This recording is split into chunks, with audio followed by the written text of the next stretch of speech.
He's going to be dropping some knowledge bombs for us again this week. He was here last week. We're going to have him in here again talking about vSphere management features. He's got some demos going on. And why don't you tell us a little bit more about what you're doing? Yeah, so this week we're going to talk about host profiles and what we can do with host profiles. And we're going to go through an installation of vSphere Update Manager. And we're going to create some baselines, upgrade some VMs, some tools, some hardware, and then if the demo gods are shining upon me this evening, we will actually go through and upgrade one of my hosts from 5.5 to 6.0. I have 3 hosts that are still behind. So I needed to do this in my lab anyway. So what better way to do it than to just go ahead and show everyone else how to do it. So that's what we're going to do. And you'll have all the collective help in here if something goes wrong. So it's a good audience for that. Yep. Just real quick, if I want to switch my screen to a different screen to show, how do I do that? Because it seems that it wants to go off my main monitor, and I want to post off my second one.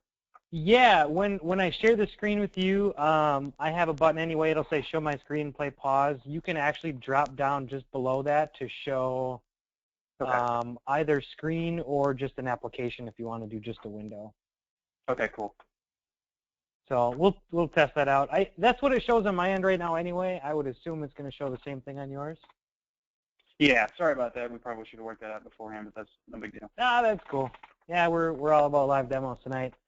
So just some notes here. Of course, you can follow us on Twitter, vBrownbag, and all of our global partners that we have. We do vBrownbags all over the world. Hit me up with questions, Twitter hashtag vBrownbag. I'll be watching that tonight. As always, the schedule follows below. I won't read that to you, but you can always catch any of the other global podcasts if you want to. Every podcast is also recorded, and they get put up onto the YouTubes and onto iTunes. So grab those for free, watch them later, share them with your colleagues, watch them, take notes, make fun of us, whatever you guys do with them. Again, we have Geoff presenting, and that's really all I have right now. I think we got a few more left in our vBrownbag series yet for our VCP6 DCV track. It looks like we are going to 7.8 is the last one we've got. So every week yet for the next one, well, 2 weeks, we've still got some left. So catch everything you want on that topic.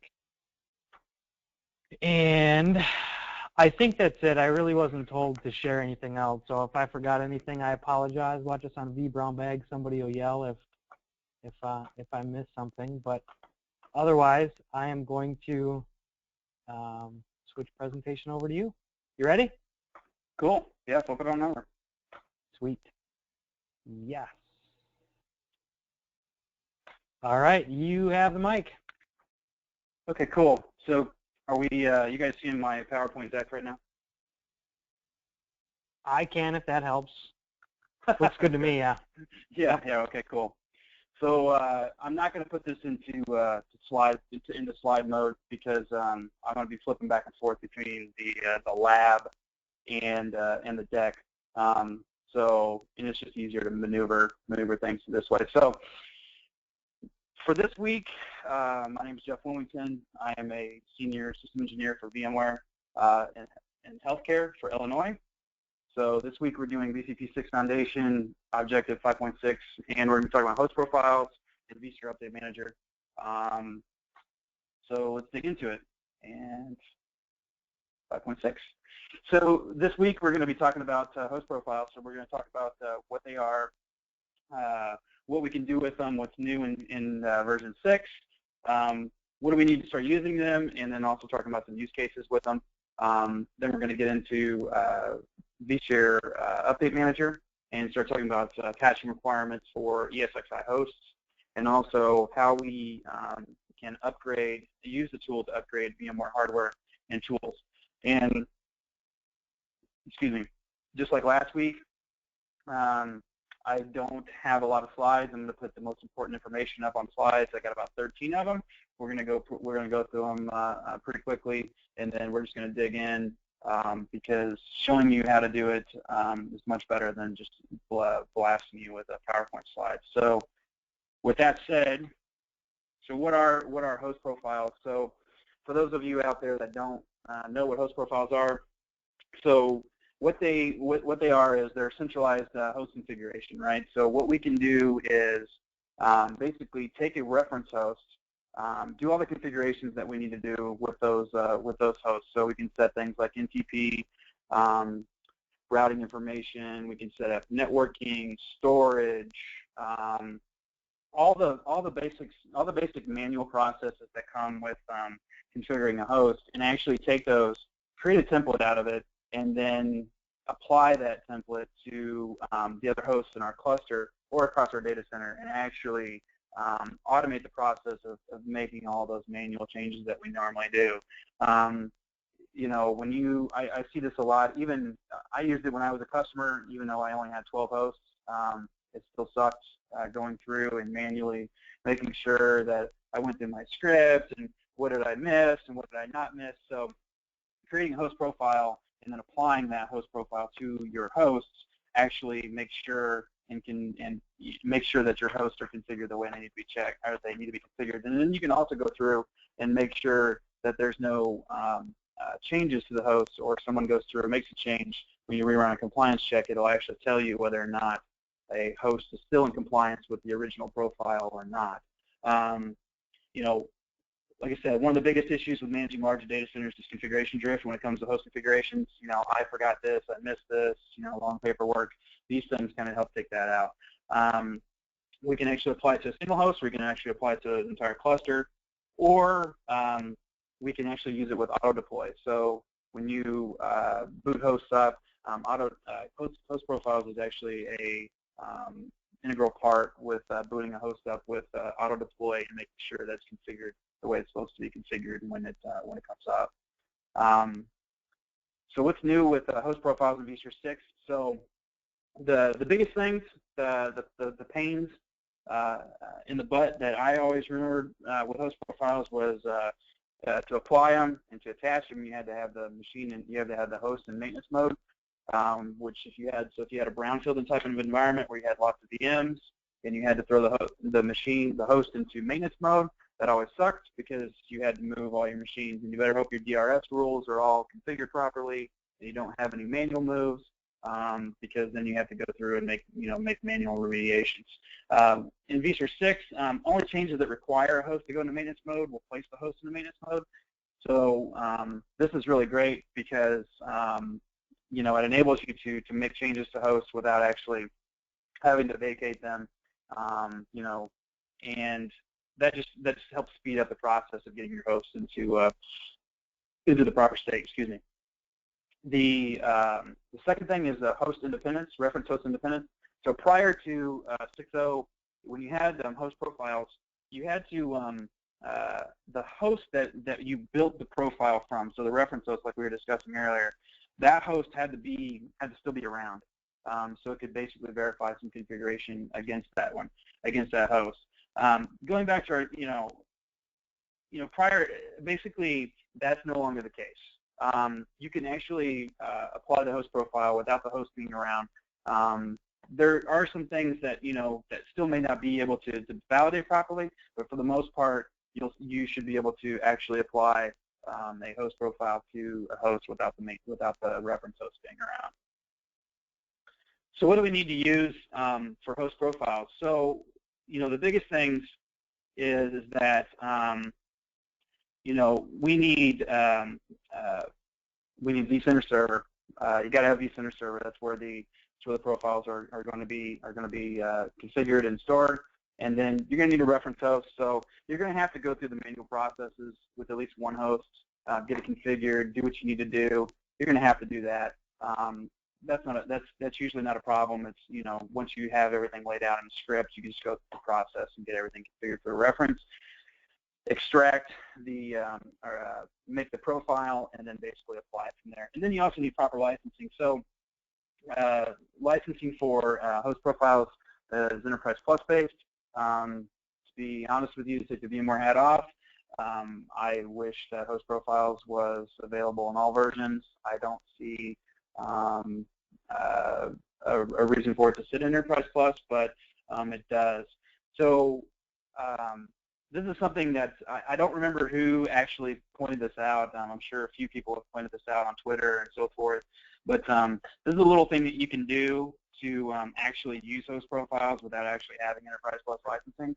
And you know, the VMware lightning bolt strike me. But if you have, say, a greenfield type of environment that you're building out, and say you have vSphere standard or enterprise licensing, you could use the 60-day trial, which basically enables Enterprise Plus type licensing, and just use the trial to get your host configured and apply host profiles, and then when you're done, apply your regular type licensing to make sure that you're in compliance with, from a VMware standpoint. So you could get away with, using host profiles without actually having Enterprise Plus licensing. But, going forward, you're not going to be able to check compliance. You're not going to be able to make sure that you're not going to be able to make any remediations or anything like that. So you're going to want to, have the proper licensing if you want to be able to do those kinds of things going forward. So I thought I'm going to interrupt you on that, and for just a second, we had somebody ask a question, and I did verify. It is also available, it looks like, in the Robo Advanced licensing too. So the Remote Office, Branch Office Advanced does also include, which is pretty sweet. Okay, cool. Yeah, someone mentioned the kind of the getting around it through the trial thing, and I thought that was pretty cool thing to do. So what we're going to do here is we're actually going to go through here, and I'm going to go into one of my compute nodes, and we're going to create a host profile from ESXi here. And what we're going to do with this thing is I'm going to configure NTP on it, and then I'm going to apply a host profile to the other two hosts in my cluster to basically make sure that NTP is set up correctly on it. So what we're going to do here is we're going to go down to policies and profiles, and we're going to go down to host profiles. So I created a test one here, but we're going to create a new one. So what we'll do here is we're going to go through, actually we're going to go back here and actually configure it because I didn't configure it yet.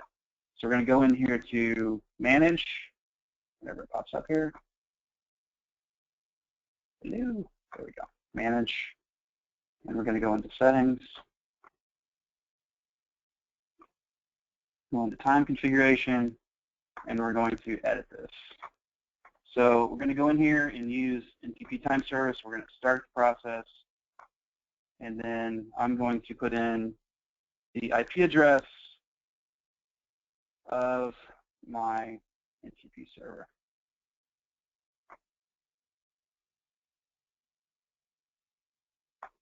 So we'll refresh this real quick and make sure we're set. Okay, cool. So now what we'll do is we'll go into policies and profiles.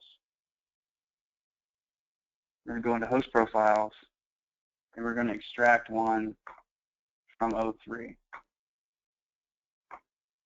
So we'll hit next. We're going to call this vBrownbag.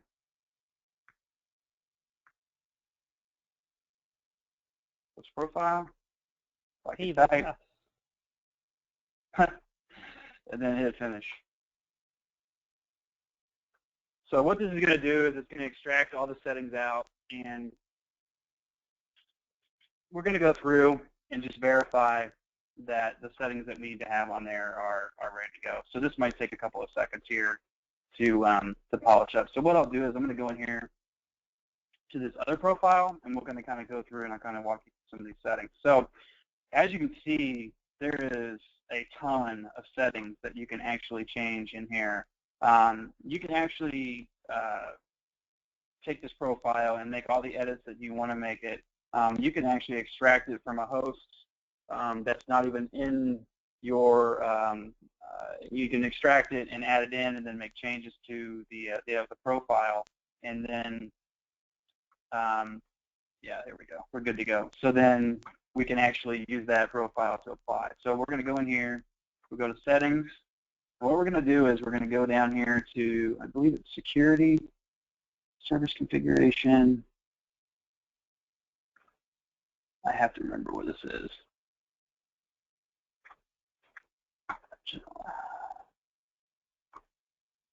Date and time configuration.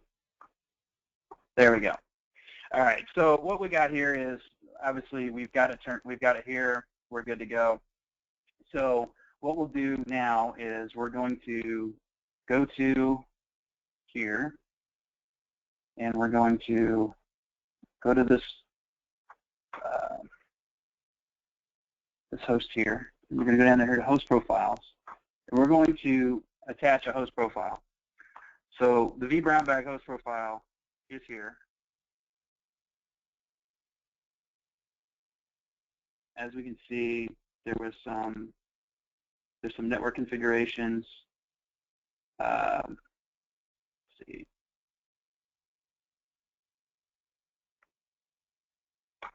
Okay. It should have pulled my configuration from here. Give me just a second.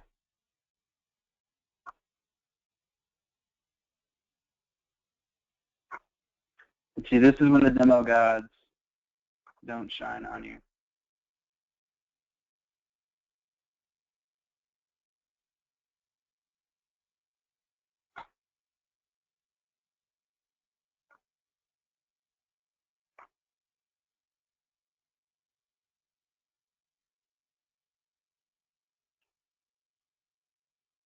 So we're going to turn those things off, these features off, because I don't care about these. And we are just going to change the appropriate settings that I want to change. Give me just a second here, guys.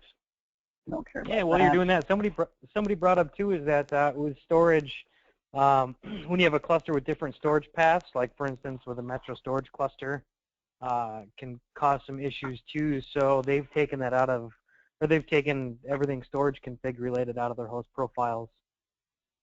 So just something to think about. The see, that's interesting, because when you looked at the profile that I had before, the configuration did show like mounting up an NFS volume. So I had a all right.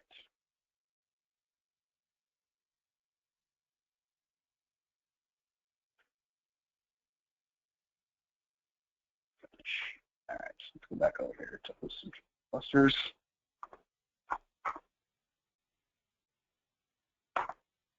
Host profiles and attach profile.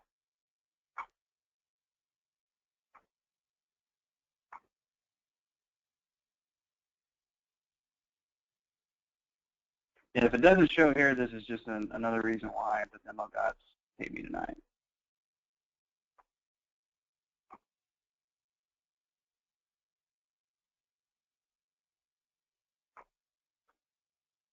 Yeah, it's pulling up the stuff that I didn't want it to pull up.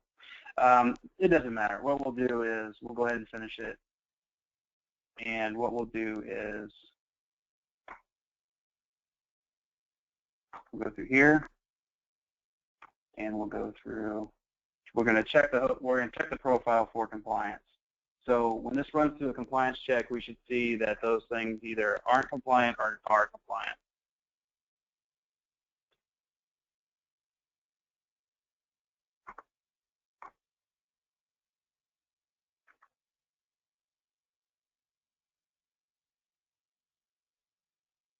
So as we can see here, the date and time configuration is not compliant. So this is actually showing the proper thing that it's supposed to show. So the list of NCP servers does not match. So what we want to do is we want to remediate. So we click on the remediate. We hit next.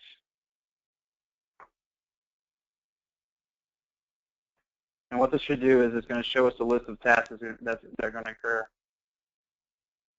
on the host to make the remediation.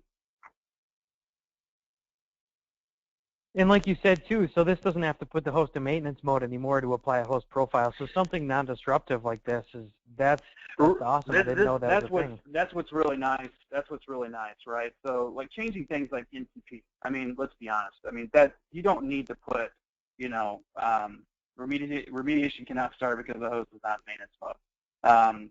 So this should not be the case. It's just NTP, but it's saying that we can't do it since it's not in maintenance mode. So what we'll do is we'll go ahead and put it in maintenance mode.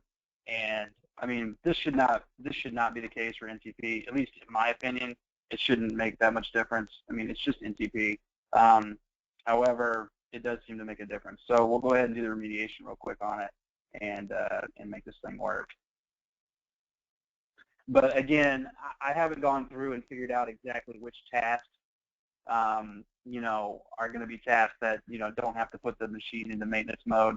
I suppose NTP probably, you know, could be something that would need to go into maintenance mode just because it's a service restart. But to me, it doesn't make a lot of sense because you can change NTP on any host and start and stop the service regardless of the state that the host is in, right? So you know, it doesn't really make a lot of sense to me. So what it's going to do is to say it's not compliant, so it's going to configure the time service. We'll go ahead and hit finish. It's going to remediate, and then we'll go in and verify everything.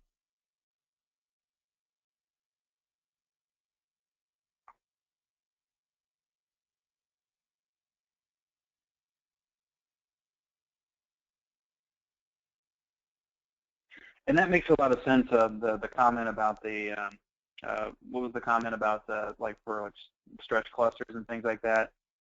Yeah, he said if you've got different paths to storage on different hosts and you have fixed paths, then the profiles mess them up if you have fixed paths. So he said that when they apply the host profile, oh wait, that's a different question. They said they just have a Power CLI script that goes through and changes the paths to what they should be afterwards. Okay. So just a little workaround. Okay. You know, what I use these things for is, so as you can see now, it's compliant. It's compliant with that profile. It went through. So what it did was it applies the host configuration, verifies that it completes, and then it rechecks the compliance to make sure that that host is actually compliant with that profile. And then what happens is anytime you run through and do a check, you can go through and do a profile check on the host or on the cluster, and then go through and look and see which ones are out of compliance, and then you can go see which settings are out of compliance from. So what we can do now is we can go ahead and exit maintenance mode, and we're good to go. So that kind of goes through what we can do with host profiles. So what I use host profiles in my lab for, and I'll just show you guys real quick. I have a lot of networking in my lab, so I split a lot of things out, and I'm actually getting ready to do some things with NSX. So I'm going to be using host profiles to move a lot of this stuff over and instead of having to manually move all my systems, I can just go ahead and have all this stuff done. Before I had this stuff on all V standard switches, so that's a nice thing too, right? So with V standard switches and networking, if you want to make sure all the names are correct and all the names are the same across all the hosts. So you go through, you do all your intricate networking. I split out my NFS, I split out my iSCSI, I split out my my management, and I split out my vMotion and so forth, my VM traffic. So what this does is allows you to go ahead and go through and create intricate networking types of configurations. And then when you go through, what happens is it brings up a nice answer file for each one of the hosts that you're going to apply this to, and then you can go through and actually manually put in all the IP address information for those hosts, and then apply the profile, and it goes through, sets up all the networking, and adds in the kernel IP addresses for all of your kernel ports, which is that's a really powerful thing. That's always really nice. So that kind of goes through what we can do with host profiles. Pretty simple stuff. The great thing is just being able to check whether or not your hosts actually go out of compliance or someone makes a change. You can go through and just verify things. So flipping it back over, so that's kind of going through host profiles. So next thing we're going to talk about is vSphere Update Manager, or what we affectionately refer to. Go ahead. Can I steamroll you for a second there? Just sure, we had one more question about host profiles to roll in. the question was, when we apply a host profile to a host and then remediate it, do we have a checker alert to tell us if we lose connectivity to storage or networking? I've had it happen before. I don't know in 6 if it does do the check for that. I do know that when I don't know off the top of my head if doing that in 6 changes it. In 5, I had some issues in older versions. I had problems where I applied a host profile and I moved kernel ports, or I added the kernel port in, and I would say prior to 6, I would refer to it as the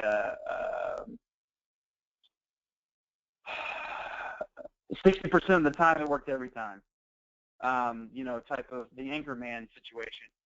Sometimes the profiles would actually apply properly, and sometimes they would.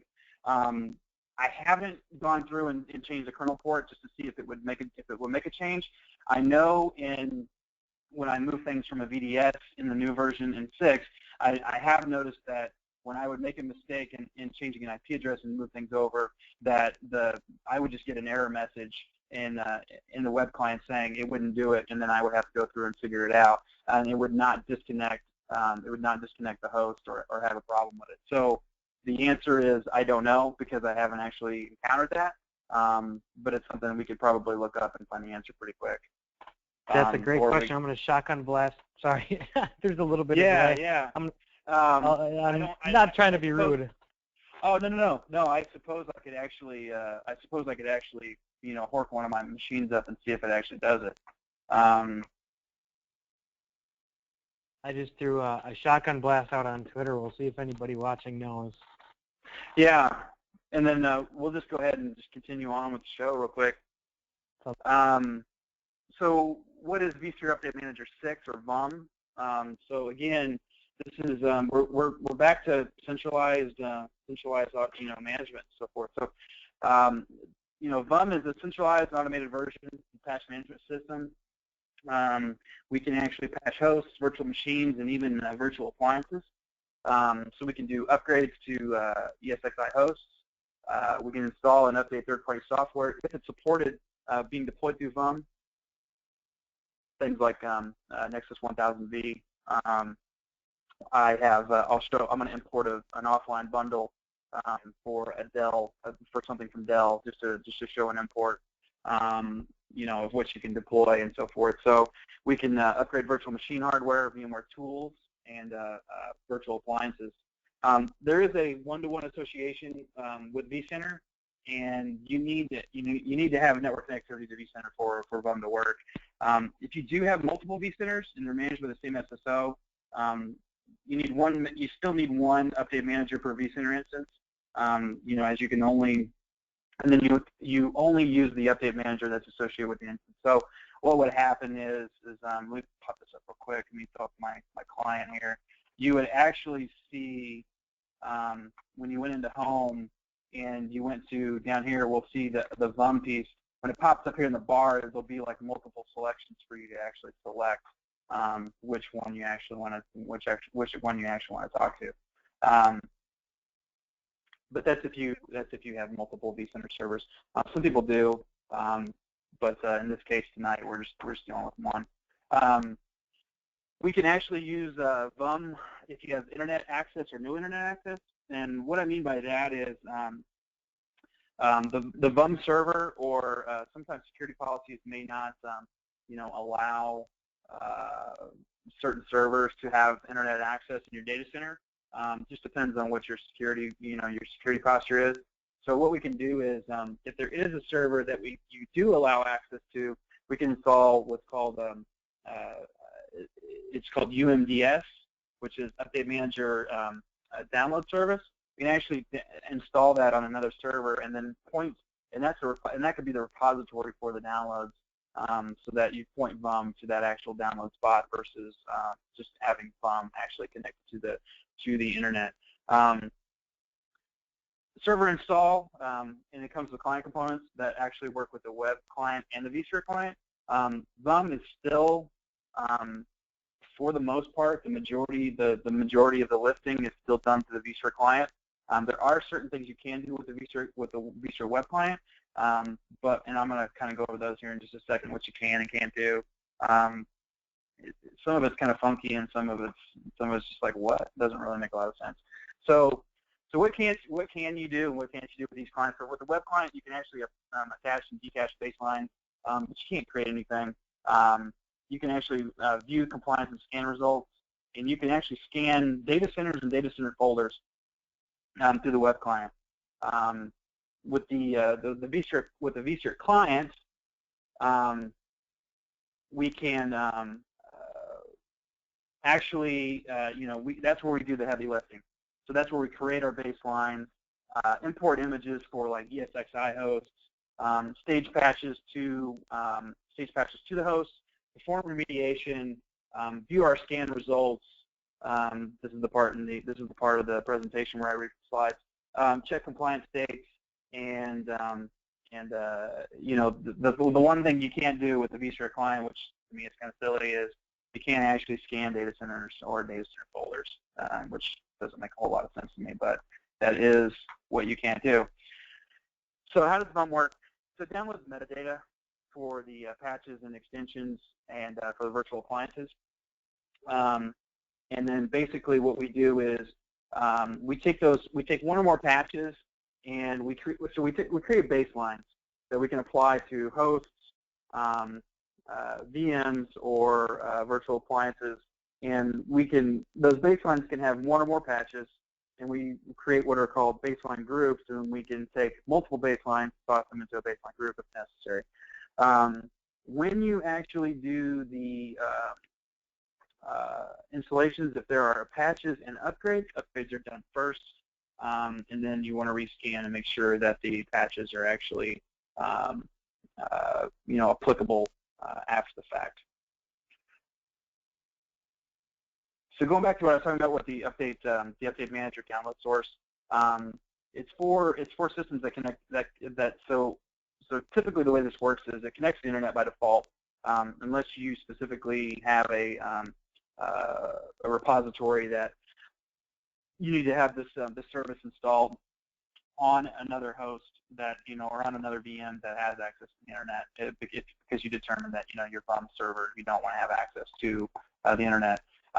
You can actually use URLs to point things for like third-party patches and so forth. Just a second here. So if you're offline, it's going to use a shared repository that uses the UMDS. And then you can also import VMware and third-party patches through what's called offline bundles. And we'll go through and I'll show you. I'm going to load up a Dell offline bundle just to show you how it all works. What do we need to get started with VUM? The actual application needs to run on a 64-bit Windows system. This is what's silly because VUM is actually a 32-bit application, but it does require a 64-bit system. 2 vCPUs of 2 gigahertz or faster, gigabit network. I mean, these are kind of table stakes for most VMs. If you are going to run a separate, so you can configure this thing in a few different ways. If you're gonna, you can. Some people. So what I would do is I'll kind of go back to what I did at my last organization. I actually ran VUM on the same vCenter server. So I just had a D drive that had enough disk space to hold patches and downloads for whatever I needed to do, and then I ran VUM and vCenter on the same box. That's perfectly plausible. It's not something you can't do. And then I had a separate database server where I had the VUM database. So in that instance, my vCenter server would be a little bit beefier, or at least have 8 gigs of RAM, more than what vCenter required to run the VUM instance. It needs .NET 3.5 SP1. When you actually run through the installation, we're going to run through the install of this thing. But basically, it will check to see if it exists, and it will install it if it's not there. The default installation has SQL 2012 Express for smaller environments. So we're talking environments of, say, 5 hosts and 50 machines. So That's like perfect for my home lab environment.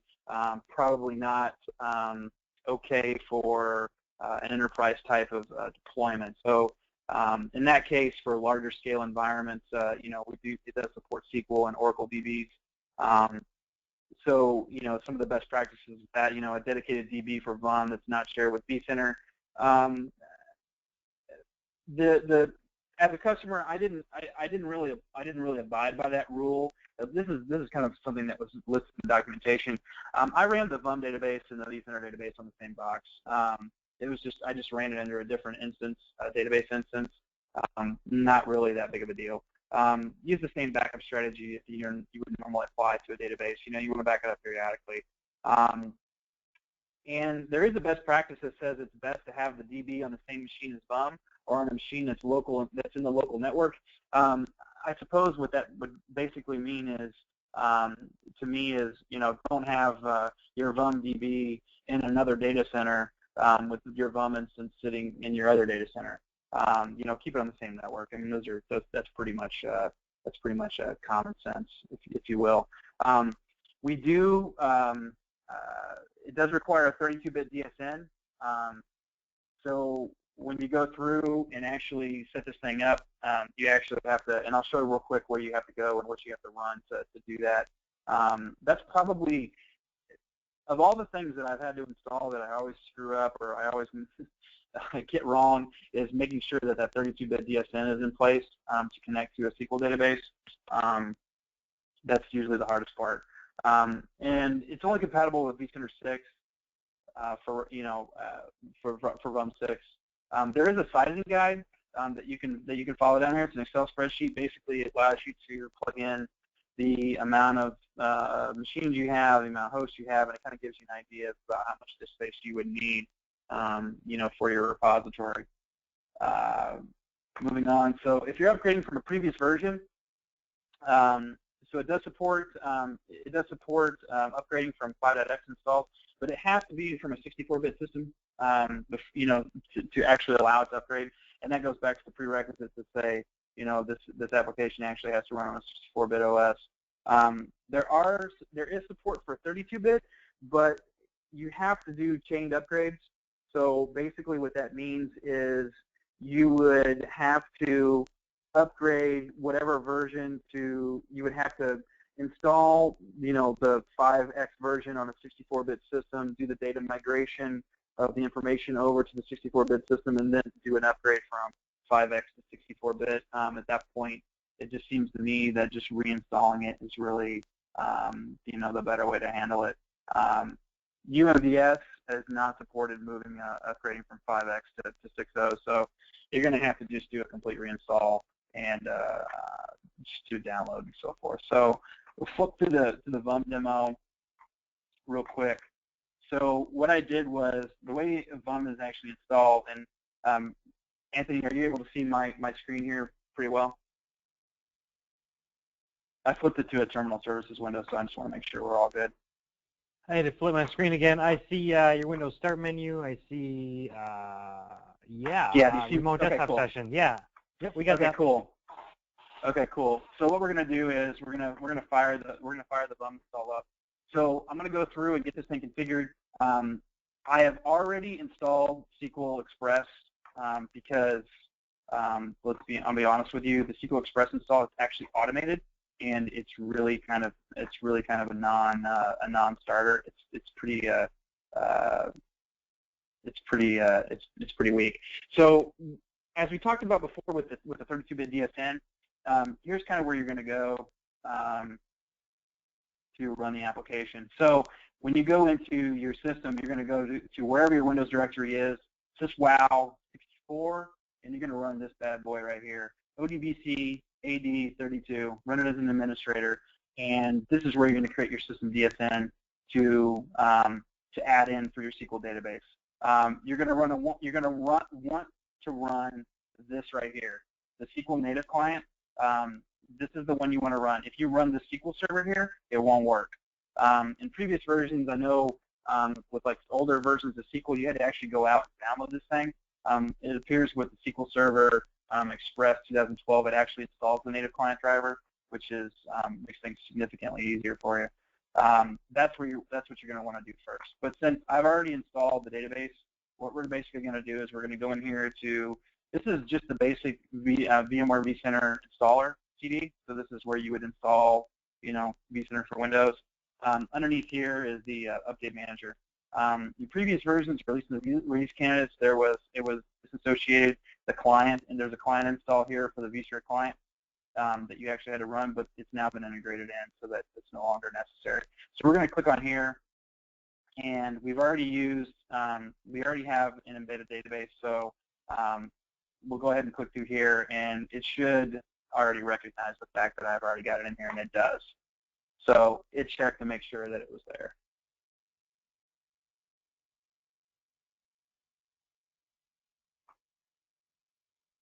So what we'll do here is we're just going to go through. It's a pretty simple process, just kind of a next type of thing. We're going to download updates from the default sources immediately after installation. And what we're going to do here is we're going to actually associate this with my csa.shi.vwalmall.local. This is actually the name of my vCenter server. And then what we'll do here is we're going to connect in and let this thing do its magic.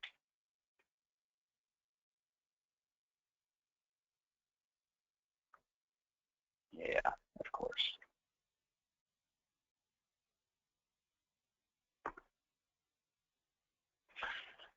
I prefer to use, I prefer to use the DNS name. I have DNS set up on my lab, and I prefer it that way. You could use the IP address if you want to. Again, I prefer DNS. Right now, so what we do here is this is where we can change the installation directory and where we're going to set things. I have a dedicated E drive for this bad boy. So what I'm going to do here is I'm just going to go into this thing here and change the drive letter to E for all of this. And that way it installs the proper drive that I want it to install to. It's going to give you, so it's going to check to see if you have 120 gigs free. This is not a hard limit. I mean, it's just basically saying, hey, you want to use the estimator to make sure you have enough free space, for your system. We're going to go ahead and just use the 40 gig that I gave it, even though we're not even going to use anywhere close to that. So we're going to go through. It's going to do its install real quick. And then what we'll do then is this associates a plugin to the vSphere web client. And then we just need to go into the vSphere client and actually do a installation of the plugin for VOM.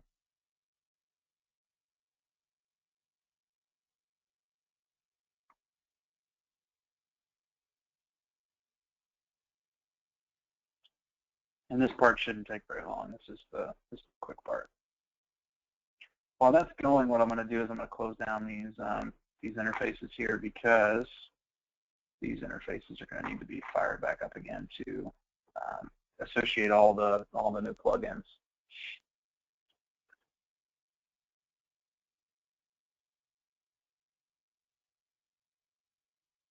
All right, all done. So we're going to go ahead and minimize this bad boy because we're done there. What we're going to do is we're going to go ahead and connect with the client.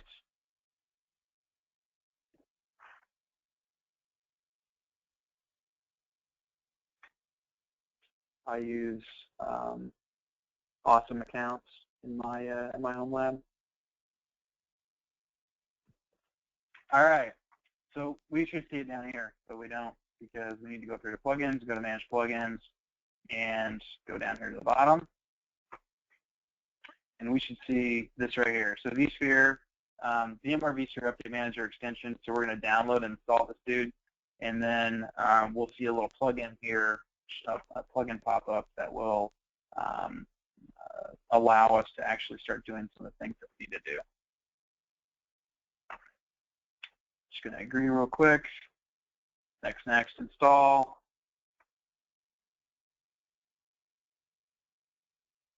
Let it do its thing.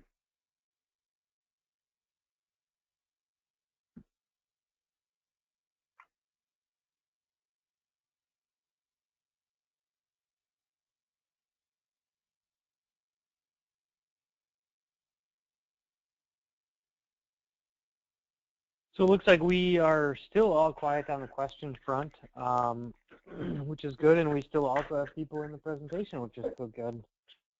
So. Yeah, so I hope it's I hope the information is so good that there's no need to ask questions, or it's so terrible that everyone has fallen asleep and they're all asleep with their forehead on the space bar. With their we did forehead have a on question. Yeah, we did have a question, and I think I answered it. It was, can you scan clusters and hosts with the web client?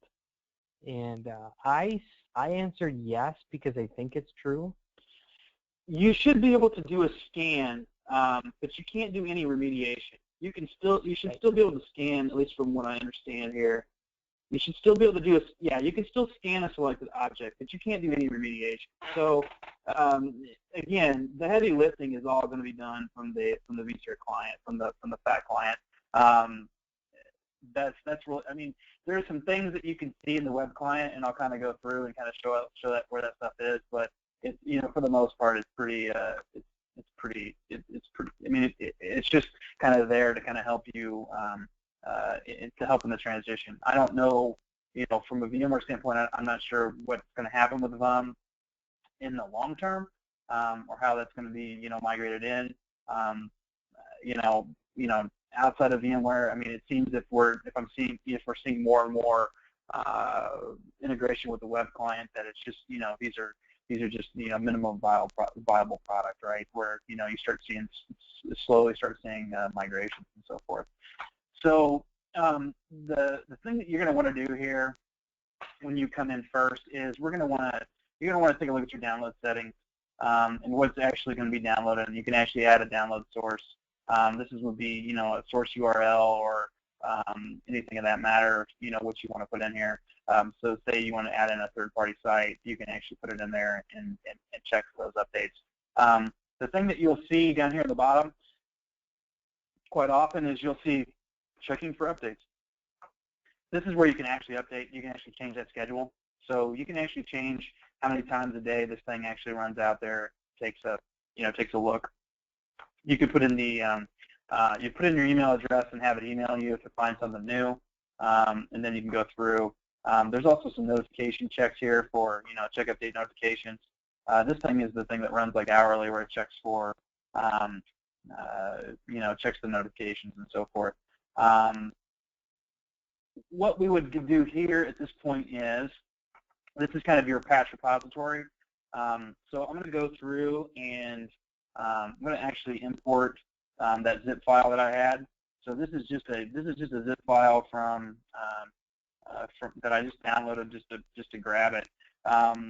It's just something from Dell, just to kind of go through and show, you know, what we do when we upload this thing. So we're going to grab an offline viv from here. So we're going to grab the zip file.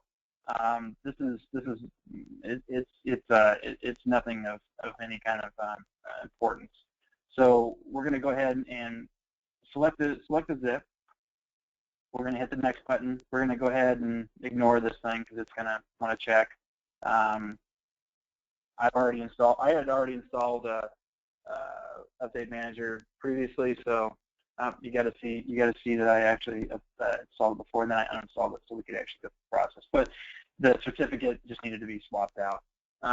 This is going to basically log into VUM and actually import this patch, and then we should see the patch pop up here in just a second. So it's going to do an upload. So as you can see, this is the file that we actually uploaded, and we're going to see a finish here, and then we should be able to go in here to type Dell, and we can see the patch that we just put in. So this is an old patch that we put in. We can actually go through here and actually add that patch to a baseline. So if you have something that you need to get out quickly, and you're not getting it through the downloads, maybe the offline bundle is already available, go through an import, toss in the zip, load that bad boy up, and then attach it to a baseline, and you're good to go. Right now, what we're going to do is I'm going to go through the ESXi import. So we're going to get this thing going here. Here is the version of ESXi 6.0 that I'm running in my lab, and I'm going to upload this bad boy in here. and get it moving, and then we're going to go through, and I'm going to actually apply this thing to one of my hosts and go ahead and get the process started so we can see it actually go through and upgrade one of my hosts. So 3 of my compute cluster servers are actually running 5.5, and I want to upgrade them to 6.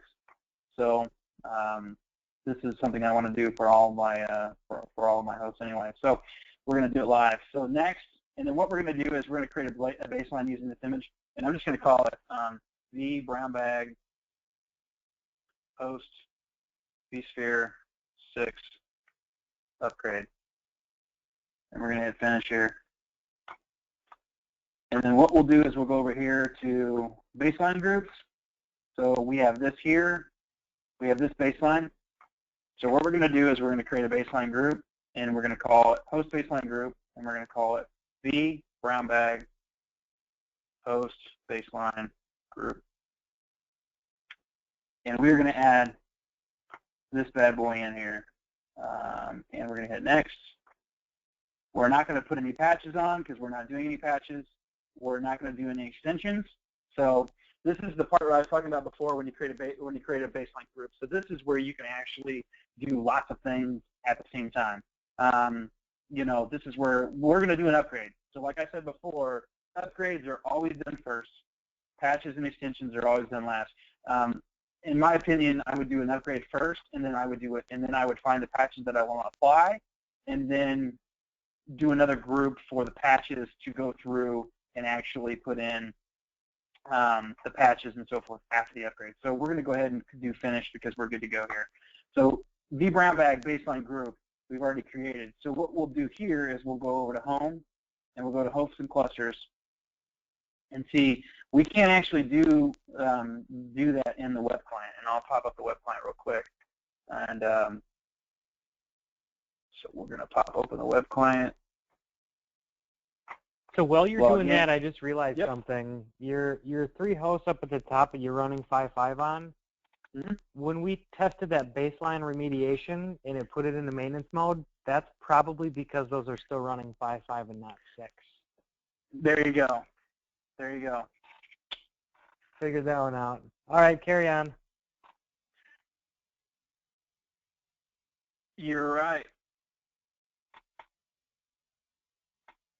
You said you got 3. So after you do 6, and if you apply it again, or if you unconfigure it and then you reattach, I bet it'll do it on the fly. Yeah, what I can do is I can upgrade the other host that I did not do the application to. So I could actually upgrade host 5, and because we did not change the NTP status on that dude. And then what we can do is we can go through and add the host profile to configure the NTP portion. So when we come in here and we look at this stuff, so this is where you come in here and you go to, I believe it's monitor here. And as you can see for update manager, you can see, you can see the, you can do scans. You can do scans all day long, but there's no remediation. There's no remediation button here.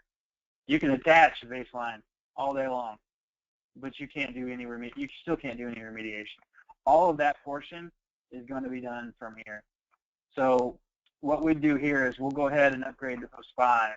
So I'm going to go in because this is the one that we didn't do NTP on, and so we're going to see if Anthony is a smart man. So we'll go into update manager, and we're going. I don't think you have to go. I don't think you have to go that far, but we'll see if that's the right one. So we're going to attach a baseline or a baseline group, right? So we're gonna go ahead and attach this thing in here, and this is a host upgrade. So we're gonna attach this thing in, and as we can see, there's one detail, and the detail is, hey, this is a host image upgrade. So we're gonna hit close, and we're gonna hit scan. And what this is gonna do is this is gonna do a scan of that host and see if that host is capable of, is either incompatible or non-compliant. So what we should see is we should see this thing say non-compliant. Before I did it, it was incompatible, and it was because I had a VIB that was installed on my hosts that did not have an upgrade within the newer version of the host install. So I had to go through and remove that div from my hosts so that I could do this. So this may or may not show incompatible. I haven't rerun it. So this is the part that I have not done for tonight. So we're going to see here in just a second when it goes through and makes a double check here. This might sit here for a couple of seconds as it goes through and checks everything. So what we're hoping for here is no whammy, no whammy.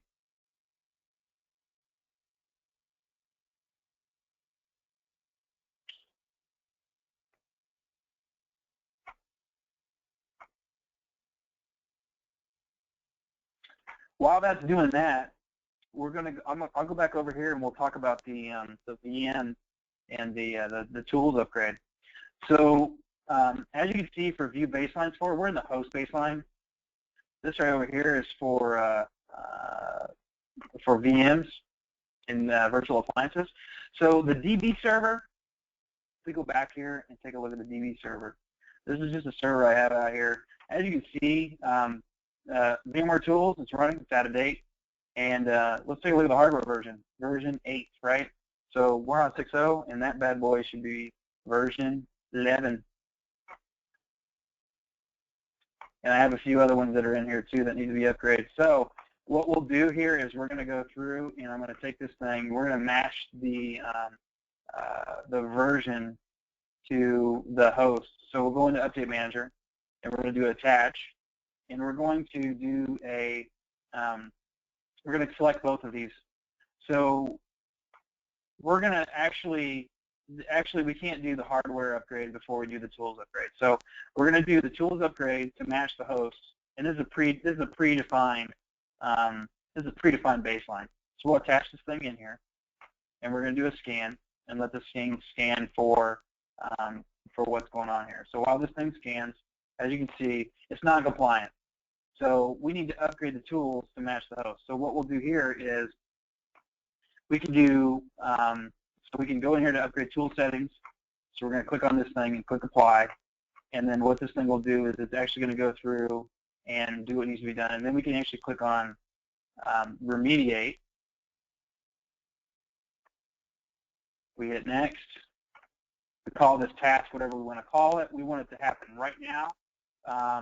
We could do this thing down here where we can actually upgrade the tools in a power cycle. We don't have to do that. We're just going to call this vBag tools upgrade, and we're going to hit next. We can actually take a snapshot of the machine, so we can roll this thing back if necessary. We don't. I have full confidence in my ability for this to work, so I am not going to take a snapshot. And then if you do take a snapshot, you can actually have it set for, we are only going to keep this thing for an hour. Actually, you know what? I'm going to go ahead and take a snapshot because that's the proper thing an admin should do. We'll hit finish, and we're going to let this thing do what it needs to do. So it's going to go through, upgrade the tools, the machine is on, it's going to take a snapshot and do what needs to be done. Meanwhile, we'll go back over here to the hosts and clusters, and we're going to look in here. And we're hoping this thing is red. It is red. So what we can do now is we can actually, so this is the part where you can do a couple of different things. So we can actually stage or we can remediate. Stage is if you have some patches that you want to push out, but you don't want to push them out. You don't want to do everything now. You don't actually go through the remediation process. You actually click on stage, and you'll actually push the patches out to the host in the staged format, and they'll actually be ready to go. So if you want to fire this thing off at 2 o'clock in the morning, but you don't want to have to sit there and wait to deploy all these patches out to every one of your hosts, you can actually pre-stage all this stuff beforehand, and then when you're ready to go and your maintenance window is ready to go, you can actually go through the remediation process. So as you can see down there, the DB box is actually going through and initiating the tools upgrade. We're going to go ahead and just do a remediate on this host. We want this thing to go now, so it's going to go from 5.5 to 6.0. We're going to hit next. We're going to accept our terms. We're going to ignore any unsupported hardware devices or, no longer supported VMS data source. We're going to schedule this thing vBag host upgrade. We want this thing to happen now.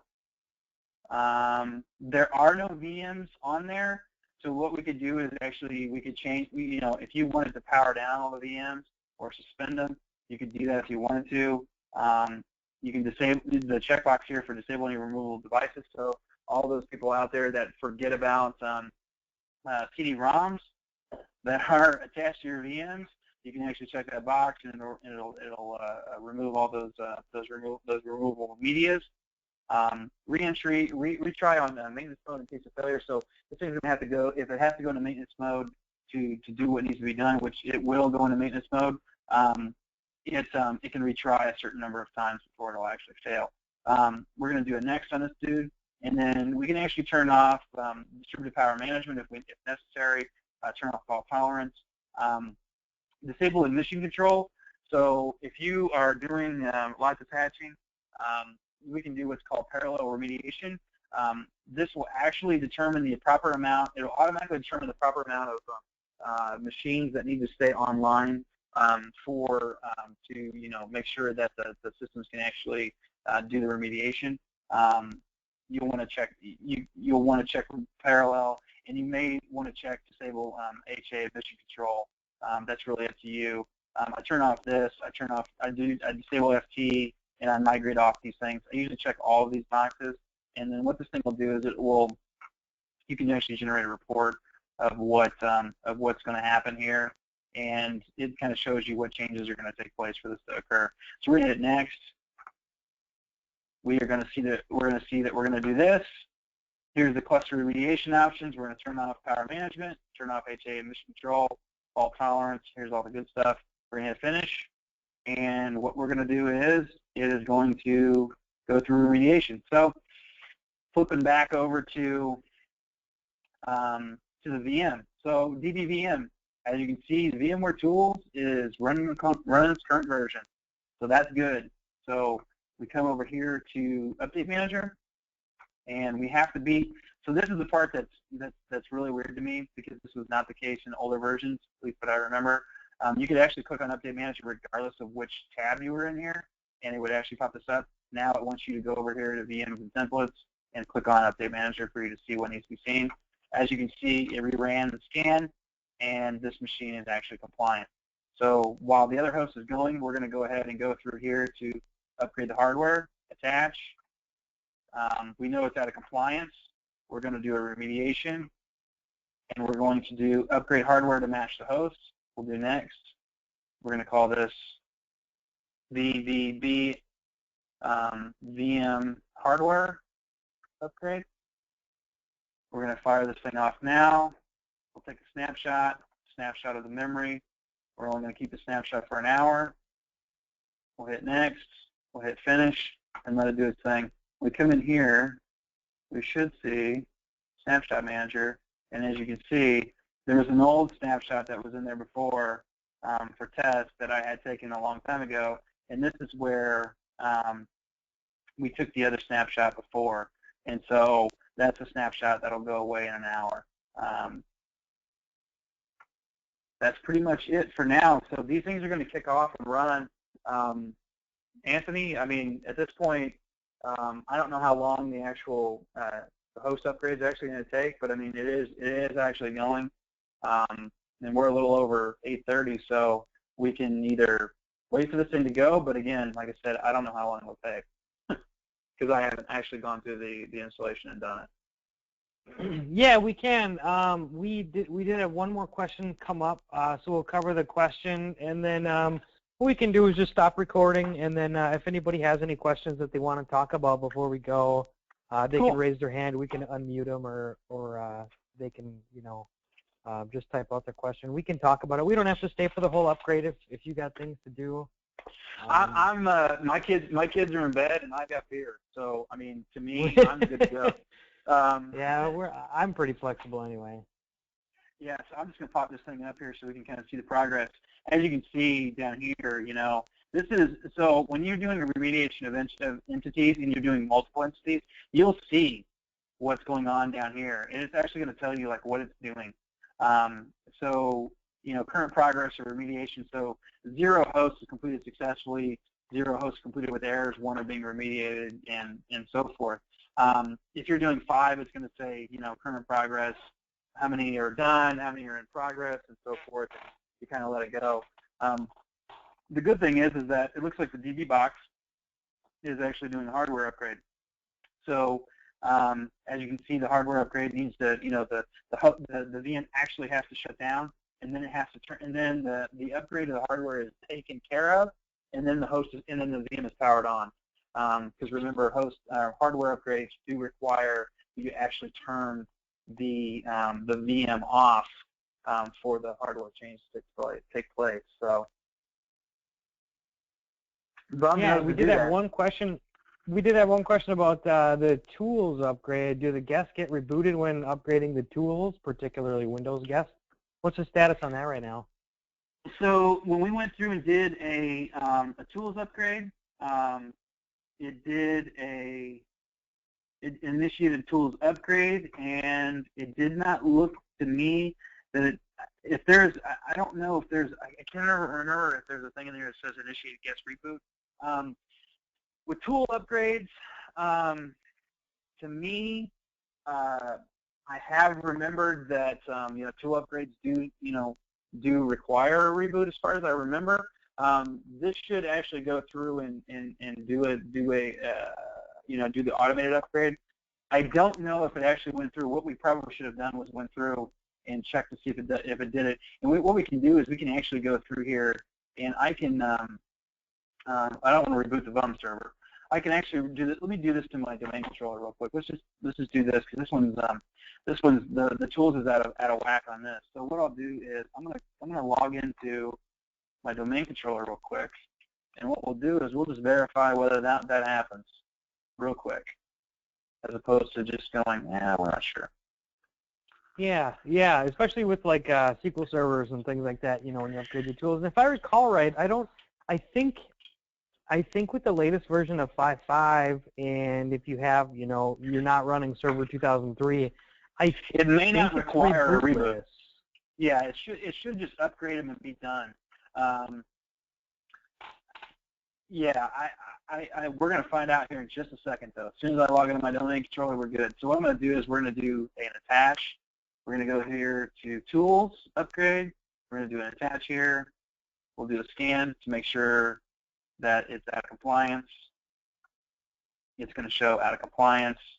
We are on, give it a second. My domain controller is, I don't have a lot of resources for it because all I care about is that it does it via DNS and lookups. So I feel like that's one of those questions that I never remember the answer, which versions, and I just always rely on looking it up. So it's a good question. It's like to me, it's always like, well, which version is compatible with this? I'm like, and it's not that I don't want to know. It's not that I don't like not having the answer to the question, but for things like that, it's like there's a website dedicated to totally to that information. That's just much easier to reference. It's just I try to keep a lot of things in here. So let's see. Okay, so we know it's out of compliance. So let's go ahead and do a remediate. And we are going to, I'm just going to go through here. We'll take a snapshot. We want to do this. We're just going to keep it for an hour. 1 hour, next, finish. And we'll see it go.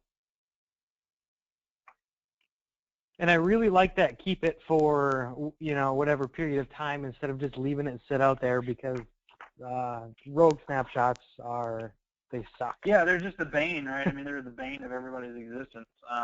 Nobody likes having those things out there. So we had a question. I'm going to read this. The question is it not possible to schedule one task for another with a check between the two? for example, we gave the VMware tools first and then the hardware example. So can we schedule both updates at a specific time? If we schedule with time between the two, a problem can occur with the VMware tools and the hardware upgrade will still start. Yeah, so what will happen is, can you do that? I don't know off the top of my head, but here's the thing. If you try to attach both the tools upgrade and the hardware upgrade at the same time, it will tell you that it can't do that. It will give you like an incompatibility and say you can only do the tools upgrade. You can only do the hardware upgrade after the tools upgrade is done. I tried to do that earlier, where I tried to do both of them at the same time, and it would not do it. Whether or not you can schedule those, I mean, that would just be us going out here to say, I'm not going to upgrade this thing, but we're just going to go here to attach, and then do both of these here, and do attach. And then, actually, what we might do here is, instead of doing it like this, I'm going to detach the baseline here. Let me think here. Because we might be able to do this where you could actually do this as a baseline group. So let's detach it from there. So let's do an attach. Let's do create a baseline group. And then we'll call it, yeah, we'll just leave it for that. And we're going to do an upgrade. Nope, we're not doing this. We're going to do this, and we're going to do this. We're going to do next and finish. Yeah, see, this is the only thing, though. If you do that and we do attach, it still does the exact same thing. And when you scan this thing, it's going to scan the entity, and it's going to tell you that it's incompatible. So when you click on the details here, it's going to say compliance is incompatible because VMware Tools is not installed. It's not, you know, this is. I don't have another Windows VM in here, do I? Here, let me do this here. That's already run version 11. It's already run the current version.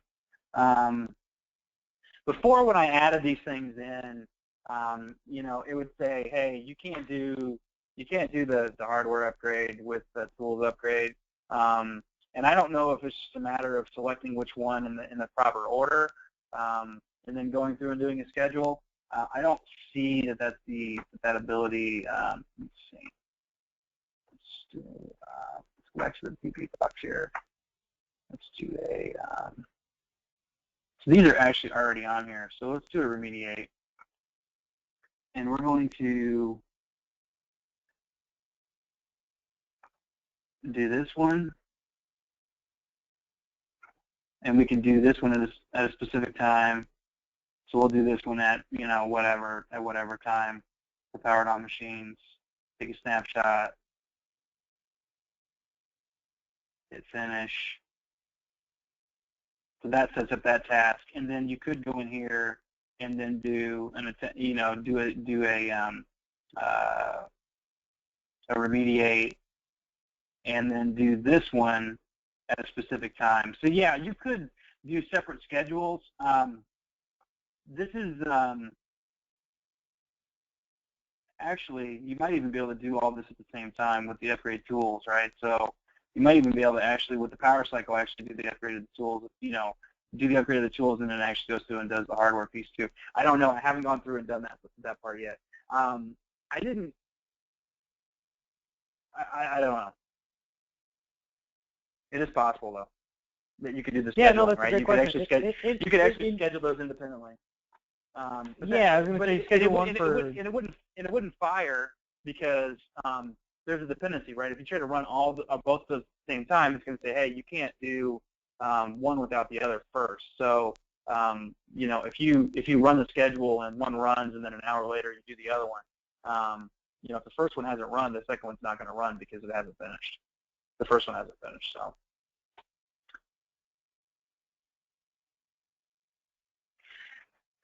And the DC tools are done. Defer, please. And as you can see, it did not reboot the box. So that's good. So there you go. That should answer that question. Where are we at with this one is what's going on here? Yeah, it's because it's rebooting.